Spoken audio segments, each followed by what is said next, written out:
Yeah, you know what? To that segue, just to wrap up France, Craig, let's go back to Olivier Giroud for a second, because I feel like it's an unnoticed statistic, so to speak, the fact that now he is the national team's all-time scorer, passing Thierry Henry in this game. When all is said and done, my friend, what do you make of Giroud for this national team, and I guess his entire career, especially as they continue in this tournament? What do you think? Almost a goal every 2 games. I mean, it's quite incredible. And as I said, he's not in the mold of some French players in the past and how maybe the French public see them playing. But as I mentioned earlier, just a great foil for others around him. Mbappe, Griezmann, and clearly, he probably would not have played or would have played a bit part had Benzema been fit, as Gab mentioned, which he's not. But yeah, I mean, you can't argue against the goals. This is the guy who Arsenal fans remember, we need to move on from this because, this is not going to be good enough to get us a title. And he's now somewhere in the Middle East, in Doha, with 2 fingers up. I might be a 2-time World Cup winner.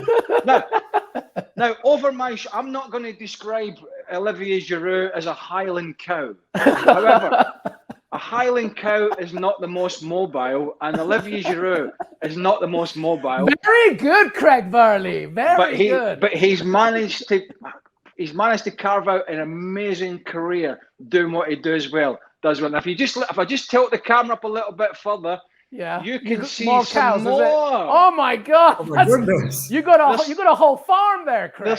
There's some baby Olivier Girouds in the offing, waiting to come in and score a bundle of goals for France.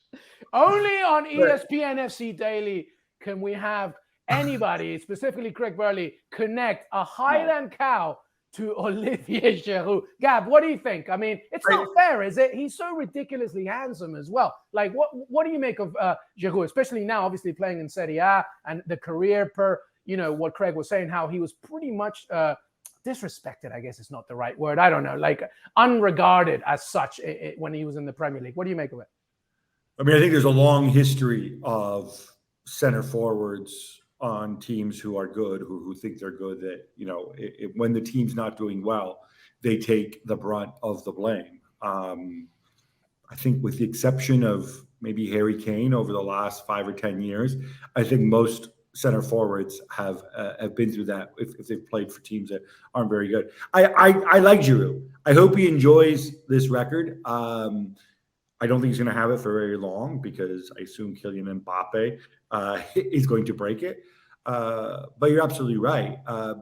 The nice thing about Giroud too, I think, is his history, right? This is a guy who he didn't play competitive youth football.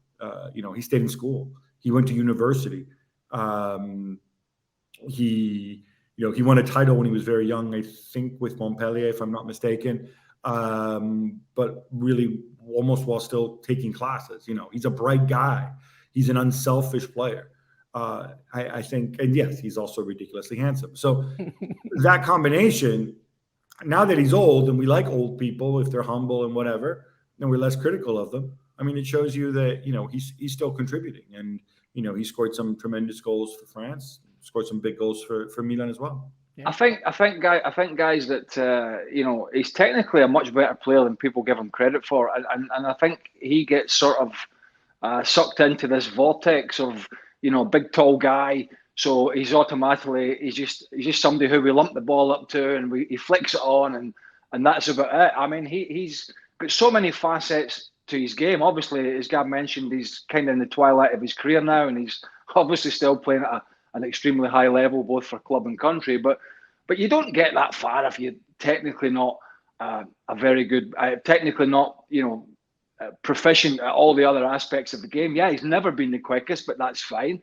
So, I think there's many, many good aspects of Olivier Giroud's game to go along with that amazing goal-scoring record. And the fact that he went to university as well, or college, or whatever it is, and he's this bright guy, officially means he's got a better IQ than the Highland cow.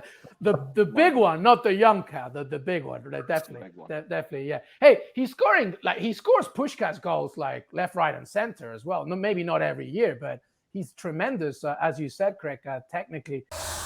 Thanks so much for watching ESPN on YouTube. And for more sports highlights and analysis, be sure to download the ESPN app. And for premium content and live streaming, subscribe to ESPN Plus.